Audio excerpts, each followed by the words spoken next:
Hard to believe it's been 20 years, almost 20 years since Lexus launched the GS. Back then in 1993, when they did unveil the GS, really made the Germans a little bit nervous. BMW and Mercedes, they realized that Lexus was a serious contender. Unfortunately, the next couple of generations of GSs were kind of so-so and a little soft. Now they say they're back in bigger, better way than ever, and I just spent a week with this car, so can't wait to tell you what I found out. And when a car company goes through all the lengths that Lexus did to unveil this car, you know that they're in it for the long haul and they're a serious contender. We were at Las Vegas Speedway a couple weeks ago, and we got to not only drive the Lexus GS, we had a couple 5 Series there, we had a couple of Mercedes E-classes there. And it was very interesting. Didn't realize how sloppy that Mercedes could be as compared to these other cars.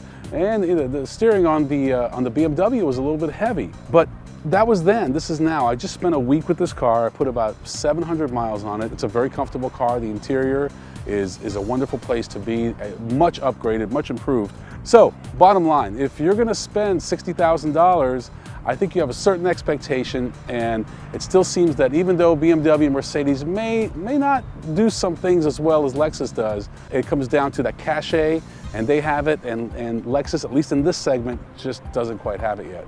This interior is where Lexus made the biggest improvements, and in my opinion, I've really put BMW and Mercedes on notice a little bit. I still don't think it's quite up to par with Audi, but certainly has kind of moved ahead of BMW and Mercedes. It's a really sophisticated interior. The reason I say that is because you can tell that the woods are much higher quality, the brushed aluminum, everything that they've done in here, they've taken steps to not make it look so much like a toy, like the old GS, and make it look a little more sophisticated and a little more German.